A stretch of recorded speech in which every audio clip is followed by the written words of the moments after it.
नमस्कार दोस्तों, मेरे YouTube चैनल में आपका एक बार फिर से स्वागत है। साथियों, मानव संपदा पोर्टल पर डॉक्यूमेंट्स अपलोड होने फिर दोबारा से प्रारंभ हो गए हैं और इसके साथ साथ इसकी डेट भी बढ़ गई है। अब जो अंतिम डेडलाइन है वो 17 अगस्त है। तो साथियों, जिन लोगों के डॉक्यूमेंट्स अभी तक अपलोड नहीं हुए हैं वे 17 अगस्त तक अपने डॉक्यूमेंट्स को अपलोड कर लें।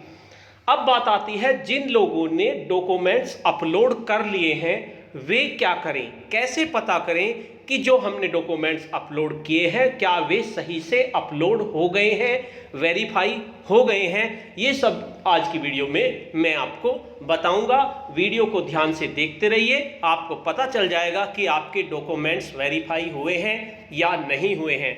इसके लिए सबसे पहले अपने मोबाइल के क्रोम ब्राउज़र को ओपन कर लेंगे।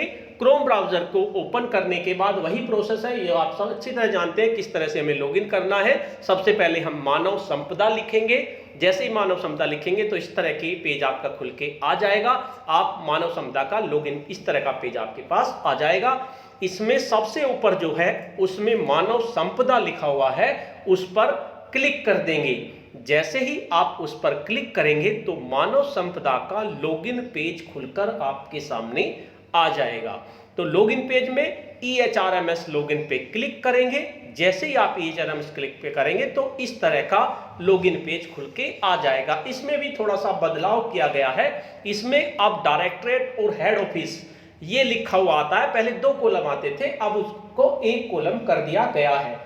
जैसे ही आप डायरेक्टरेट और हेड ऑफिस पे आएंगे तो आपके पास 2 ऑप्शन आएंगे केवल, आपको चूज करने में भी कोई दिक्कत नहीं होगी। एक तो बेसिक डिपार्टमेंट आएगा और एक आएगा अदर्स देन बेसिक डिपार्टमेंट, यानी बेसिक डिपार्टमेंट से अलग जो डायरेक्टरेट है वे आएंगे।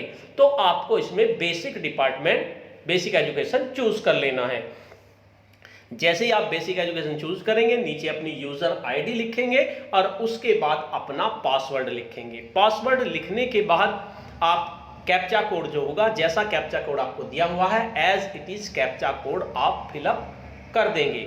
जैसे आप फिलअप करेंगे उसके बाद आप लॉगिन पे क्लिक करेंगे तो आपका मानव संपदा पोर्टल का पेज खुलकर आ जाएगा। इस तरह से पेज आपके पास खुल के आ जाएगा। अब इसमें जो है जनरल जो दिया हुआ है, जनरल पे क्लिक करेंगे। जैसे ही आप जनरल पे क्लिक करेंगे तो आपके पास, जैसे आप जनरल पे क्लिक करेंगे तो आपके पास एक पेज ये खुल के आ जाएगा। उसमें आएगा update password, update contact details, update reporting officer, immovable property return, view और अपडेट डॉक्यूमेंट्स। पासवर्ड आप अपडेट कर सकते हैं, कॉन्टैक्ट डिटेल अपडेट कर सकते हैं। इसके लिए मैंने अलग से वीडियो बनाई है, आप चाहें तो उनको देख सकते हैं। अब हमें देखना है व्यू और अपलोड डॉक्यूमेंट्स। यहाँ तक हमें पता है कि हम डॉक्यूमेंट्स को अपलोड करते थे तो इस पर क्लिक कर देते और व्यू करने में भी इसको ही हम क्लिक कर देते। जैसे आप इस पर क्लिक करेंगे तो आपके पास जनरल पे क्लिक करने के बाद ये आ जाएगा आपका, और उसके बाद जो है अपलोड और व्यू डॉक्यूमेंट्स पे आप क्लिक करेंगे। जैसे ही आप इस पे क्लिक करेंगे तो आपके पास इस तरह का पेज खुल के आ जाएगा। ये आपका डॉक्यूमेंट्स को अपलोड करने का पेज है। ये आपने कर लिया है। अगर आपने नहीं किया तो आप एजुकेशनल को सिलेक्ट करके आप इसमें अपने डॉक्यूमेंट्स की डिटेल भरकर उसकी PDF आपकी 90 KB से नीचे की इसमें डाउनलोड कर लेंगे। जिसने नहीं किया वो कर सकता है, उसके लिए अलग से वीडियो बनाई हुई है, आप उसे देख लेना। अब बात आती है जो नीचे लिखा है व्यू और अपलोड डॉक्यूमेंट्स।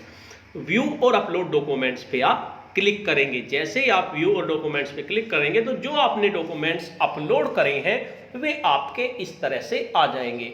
भले ही आपने सीरियल वाइज किए हों, जैसे हाई स्कूल की मार्कशीट, हाई स्कूल की सनद, इंटर की मार्कशीट, इंटर की सनद, लेकिन कुछ समय बाद ये अपने आप इनका सीरियल बिगड़ जाता है। तो आपको टेंशन लेने की कोई ज़रूरत नहीं है।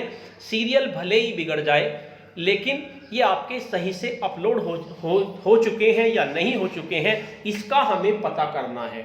तो इसका पता करने के लिए आप इसको स्क्रॉल करेंगे तो दूसरी साइड में इसी में इस तरह से आपके कॉलम बने आएंगे, अपलोड बाय, फाइल और एक्शन। इससे पहले जब आपने अपलोड किए थे तब ये नहीं आ रहा था। अब इसमें सबके सामने आर्चीव्ड डिलीट, आर्चीव्ड डिलीट, आर्चीव्ड डिलीट इस तरह से लिखा आ रहा है। हो सकता है आपके किसी डॉक्यूमेंट्स के सामने एडिट और डिलीट लिखा हुआ आया हो।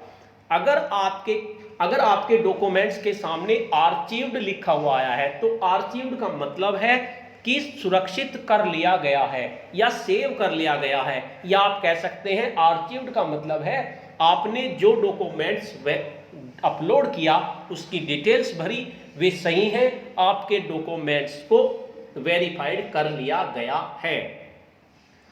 और अगर यहां पर एडिट लिखा हुआ आ रहा है तो इसका मतलब है कि आपने जो डॉक्यूमेंट्स अपलोड किया है उसमें या तो आपने रोल नंबर में कुछ गड़बड़ कर दी है, या आपने किसी और चीज में गड़बड़ कर दी हो, यूनिवर्सिटी लिखने में गड़बड़ कर दी हो, किसी भी चीज में आपने गड़बड़ की होगी तो वहां पर आर्चीव्ड लिखा हुआ नहीं आएगा, वहां पर आर्चीव्ड की जगह एडिट लिखा हुआ आएगा और सामने उसके डिलीट लिखा हुआ आएगा। मेरे सारे डॉक्यूमेंट्स वेरीफाइड हो गए हैं तो इसलिए सभी डॉक्यूमेंट्स के सामने आर्चीव्ड लिखा हुआ आ रहा है। तो आप अपनी मानव संपदा पोर्टल को खोलकर एक बार चेक कर लीजिए। अगर आर्चीव्ड आ रहा है तो बहुत अच्छी बात है, आपको खुश होने की जरूरत है कि आपका डॉक्यूमेंट्स वेरीफाइड हो गया है। और अगर आर्चीव नहीं लिखा हुआ है, एडिट लिखा हुआ रहा है, तो आप क्या करेंगे, या तो एडिट पे क्लिक कर देंगे या डिलीट पे क्लिक करके उस डॉक्यूमेंट्स को उसकी डिटेल सही तरह से भर के उसे दोबारा से अपलोड कर देंगे जब तक कि वो आर्चीव्ड ना लिखा है। थोड़ी देर 2-3 दिन बाद आर्चीव लिखा आता है तो आप इसको बार बार चेक कर लेंगे। तो साथियों, आपको ये इन्फॉर्मेशन कैसी लगी वीडियो के कमेंट्स बॉक्स में जरूर लिखिए। इसके साथ साथ अगर आप इस वीडियो आपको अच्छी लगी हो तो वीडियो को लाइक कीजिए, शेयर कीजिए अपने फ्रेंड्स के साथ, और अगर अभी तक आपने मेरा चैनल सब्सक्राइब नहीं किया है तो मेरे चैनल को सब्सक्राइब कर लीजिए जिससे कि आपको नेक्स्ट वीडियो का नोटिफिकेशन मिल सके। धन्यवाद।